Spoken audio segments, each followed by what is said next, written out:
शताब्दियों पहले एक राजा था। वह बहुत दयालु था, शक्ति से जीता हुआ प्रदेश भी पुनः राजाओं को लौटा देता था।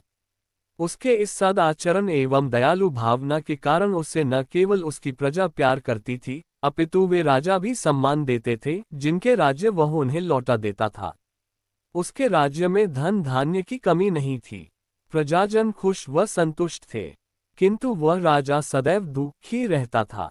राजा की अति प्यारी सुंदर राजकुमारी से शादी हुई थी, किंतु 6 वर्ष बीतने के बाद भी उसके आंगन में बच्चों की किलकारी नहीं गूंजी। तब सभी सभासदों ने उनसे पुनः विवाह करने का आग्रह किया। उन्होंने भी सोचा कि इतनी सब संपदा का वारिस एवं भोग करने वाला राज चलाने के लिए उत्तराधिकारी चाहिए ही, अतः उसने अपनी ही पत्नी की बहन से विवाह कर लिया। किंतु दुर्भाग्य से वह भी बांझ निकली। कुछ दिनों बाद फिर सभासदों ने राजा को एक और विवाह करने की सलाह दी, किंतु राजा ने सोचा, लगता है मेरे भाग्य में संतान सुख नहीं है। इसलिए उसने सभासदों की सलाह विनम्रता से टाल दी। अब उन्होंने अपना समय शिकार आखेट पर देना शुरू कर दिया। इस प्रकार कई वर्ष बीत गए और राजा भी अपने दुख को भूलकर आखेट में ही आनंद लेने लगा। एक बार राजा आखेट के लिए एक गांव से गुजर रहा था कि उसने एक नारी का स्वर सुना। नारी के शब्दों को सुनकर राजा वहीं थम गया। वह कह रही थी, तुम्हें मालूम नहीं, मेरी कोख 2 सुंदर लड़के और एक लड़की को जन्म देने में सक्षम है, और तुम गुलेल से इस पर कनकम मार रहे हो। राजा ने देखा 16 वर्षीय एक सुंदर कन्या अपना पेट पकड़े अपने साथियों को डांट रही थी। कन्या के नैन नक्श आकर्षित करने वाले थे तथा रूप में भी वह सुंदर थी। राजा उस रात्रि को सो नहीं सका। उसके कानों में उस कन्या के वे शब्द गूंज रहे थे, मेरी कोख 2 सुंदर लड़कों और एक कन्या को जन्म देने में सक्षम है। प्रातः होते ही उसने अपने राजदूतों से उस लड़की का पता ठिकाना मालूम कराया और उस घर में पहुंच गया। चमार अपने घर में राजा को देखकर भयभीत हो उठा। उसने राजा के पांव पकड़ लिए। राजा ने उससे खड़े होने के लिए कहा, लेकिन उसने अपने अपराध की क्षमा याचना की। तब राजा ने कहा कि वह उसकी कन्या से विवाह का प्रस्ताव लेकर आया है। चमार हैरान रह गया। उसे विश्वास नहीं हो रहा था कि जो कुछ वह सुन और देख रहा है वो सत्य है या महज स्वप्न तो नहीं। राजा ने उस कन्या को परिणय सूत्र में बांध लिया। सही समय पर तीसरी रानी ने गर्भधारण किया। राजा बहुत खुश हुआ, लेकिन राजा की दोनों बांझ रानियों के हृदय पर सांप रेंगने लगे। उन्होंने बहुत चाहा कि तीसरी रानी का गर्भ गिर जाए, किंतु असफलता ही हाथ लगी। उनके सभी प्रयत्न बेकार गए। प्रसव काल की घड़ी आई। दाई ने प्रसव कराया। बाहर राजा व्यग्रता से समाचार की प्रतीक्षा कर रहा था। रानी ने 2 सुंदर राजकुमारों एवं एक राजकुमारी को जन्म दिया और अचेत हो गई। दाई ने प्रसव कमरे का गुप्त दरवाजा खोल दिया। दोनों बांझ रानियों ने प्रवेश किया। उन्होंने दाई को द्रव्य मुद्राओं की थैली के साथ साथ काठ के बने 3 पुतले दिए और उन नवजात शिशुओं को जंगल में हिंस्र पशुओं का शिकार बनने के लिए छुड़वा दिया। दाई ने घोषणा कर दी कि रानी ने काठ के 2 लड़के और एक लड़की को जन्म दिया है। राजा ने सुना तो विश्वास नहीं हुआ, किंतु राज ज्योतिषी ने कहा, महाराज, जब अशुभ घड़ी आती है तो ऐसा ही होता है। रानी तथा उसके बच्चे अशुभ हैं इस राज्य के लिए। रानी जब होश में आए और सुना कि उसने काठ के बच्चों को जन्म दिया है तो अविश्वास से भर उठी, किंतु उसकी सुनने वाला कोई न था। राजा ने उसे पशुशाला में डलवा दिया, शेष जीवन वहीं व्यतीत करने के लिए। उधर जंगल में एक जादूगरनी बुढ़िया रहती थी। अधिकतर वह अपनी गुफा में ही रहती थी, लेकिन उस दिन जब वह बाहर आई तो 3 नवजात शिशुओं का रुदन सुना। वह जंगल में गई और उन बच्चों को उठा लाई। उसने अपने जादुई कांच में देखा और जाना कि वे उस राज्य के राजा के राजकुमार तथा राजकुमारी थे। उसने कांच में पुनः देखा और इन बच्चों की दुर्दशा का कारण समझ गई। उसने सोचा, राजा को सत्यता बता देनी चाहिए। फिर उसने उन बांझ रानियों के बारे में सोचा जो इन्हें जीवित नहीं देखना चाहती। अतः उसने निश्चय किया कि उचित समय पर वह राजा को सच बातेगी, और उसने राजकुमारों की भांति उन शिशुओं का लालन पालन शुरू कर दिया।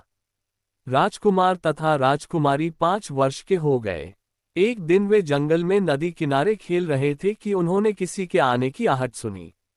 वह राजा था, उन्होंने कभी अन्य इंसान को अपने समीप से नहीं आते देखा था, अतः वे डरकर अपनी गुफा में भाग गए। राजा ने जंगल में इससे पहले कभी इतने सुंदर बालक नहीं देखे थे। तीनों के चेहरों में भी सौम्यता थी। उनमें से 2 लड़के तथा 1 लड़की थी। राजा के मन में उथल पुथल सी मच रही थी, किंतु वे बालक तो भाग गए। बुढ़िया को जब बालकों ने भागकर आने का कारण बताया तो उसने अपने जादुई कांच से जान लिया कि राजा ने इन राजकुमारों को देख लिया है। उसने सोचा, सत्य उद्घाटित करने का समय आ रहा है। उसने लकड़ी के 3 पुतले, 2 लड़के और 1 लड़की बनाए और उन बालकों से कहा, इन पुतलों को अपनी गोद में रखकर थपथपाते हुए लोरी गाना। मन में उत्सुकता लिए दूसरे दिन राजा पुनः उसी स्थान पर आया और झाड़ियों में छिप गया। बालकों ने भी राजा को देख लिया था, अतः उन्होंने एक एक पुतले को अपनी गोद में रखकर थपथपाते हुए लोरी गाना शुरू किया। राजा काठ के बच्चे को बच्चों के गोद में देखकर उसे बीते समय याद आ गया। काठ के गुड़िया बाली यह गीत सुनकर हैरान रह गया। इतने में वे बालक अपनी गुफा की ओर चल दिए। राजा ने उनका पीछा किया। बुढ़िया ने अपने जादुई दर्पण में देख लिया था कि राजा बच्चों का पीछा कर रहा है। वह गुफा के द्वार पर आ गई। उसने राजा का स्वागत किया, अंदर आने का आग्रह किया और फिर उसे सारी सच्चाई बताई जो उसने अपने जादुई कांच के जरिए प्राप्त की थी। उसने राजा को ये भी याद दिलाया कि उसने राजा को चेतावनी दी थी कि उसकी होने वाली रानी बांझ निकलेगी, किंतु तब राज ज्योतिषी ने उस राज्य से उसे शैतान जादूगरनी कहकर निकलवा दिया था। इन राजकुमारों की हत्या के षड्यंत्र में दाई और राज ज्योतिषी की भूमिका भी उसने स्पष्ट कर दी। राजा ने कहा कि वह ये सच्चाई कैसे सिद्ध करे कि ये बालक तीसरी रानी से ही जन्मे हैं। तब बुढ़िया ने उसे एक योजना सुझाई और कहा कि कल तुम इन बालकों के साथ मुझे भी ले चलना और फिर चमत्कार देखना। राजा ने दूसरे दिन शाही महल में एक भोज का आयोजन रखा, उसमें सभी को आमंत्रित किया। ठीक समय पर राजा ने इन 3 बच्चों तथा बुढ़िया के साथ भोजन हॉल में प्रवेश किया। राजा के साथ 3 सुंदर बालक, 2 लड़के, 1 लड़की को देखकर बांझ रानियां, दाई तथा राज ज्योतिषी सकते में आ गए। उन्हें लगा कि उनका षड्यंत्र अब खुलने ही वाला है। तभी राजा ने उन तीनों बालकों को हॉल में सुसज्जित एक ऊंचे मंच पर बैठाया। इतने में दासियां मिठाई फलों के थाल लिए हुए आईं। राजा ने कहा, इन अतिथि बालकों से शुरू हो ये भोज और मेरी दोनों रानियां इन्हें अपने हाथों से खिलाएंगी। रानियां मिठाई लेकर बालकों के समीप गईं। रानियों की आंखों में क्रोध और नफरत देखकर बच्चे सहम गए और मिठाइयों को छुए बिना सिर नीचा कर लिया। राजा सावधानी से ये सब देख रहा था। रानियां बालकों की मनुहार करके हार गईं। राजा ने तब आदेश किया कि पशुशाला से तीसरी रानी को लाया जाए। दीनहीन हालत में रानी लाई गई। उसकी निगाह मंच पर बैठे बालकों पर पड़ी। उसकी आंखों में वात्सल्य उमड़ आया और चेहरे पर खुशी दौड़ाई। राजा के कहने पर वह बच्चों के पास पहुंची। बच्चों ने उसकी आंखों में प्रेम देखा और खाने के लिए मुंह खोल दिया। लेकिन तभी चमत्कार घटित हुआ, जैसे कि बुढ़िया ने कहा था। राजा ने देखा, रानी के वक्ष से दूध की धार निकल रही थी, जो तीनों बालकों के मुख में पड़ रही थी। राजा सच्चाई को समझ गया कि 5 वर्षों से वंचित दूध अपनी सीमाएं तोड़ रहा था। राजा को अपनी भूल का एहसास हुआ। उसने ये भी नहीं सोचा था कि काठ के बच्चे कैसे पैदा हो सकते हैं। उसने राज ज्योतिषी और दाई पर विश्वास किया, बिना तर्क के। राजा ने आज्ञा दी, दाई के दोनों हाथ काट दिए जाएं तथा राज ज्योतिषी की जीभ, ताकि फिर से झूठ का सहारा न ले सकें। अपनी बांझ रानियों को षड्यंत्र के लिए सजा दी कि वे अब जीवन पर्यंत पशुशाला में ही रहेंगी। इस प्रकार राजा के काठ के बच्चे जाग उठे। कथा में आपने देखा अपनों पर अंधविश्वास का नतीजा।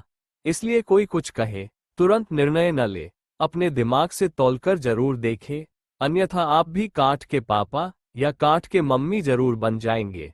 दोस्तों, हमें मालूम है कि कहानी पसंद आने पर आप लाइक और सब्सक्राइब जरूर करेंगे, अतः कहानी राज के तरफ से कहानी को पूरी पढ़ने के लिए आपको बहुत बहुत धन्यवाद। हम फिर मिलेंगे एक नई कहानी के साथ, तब तक के लिए फिर से एक बार धन्यवाद।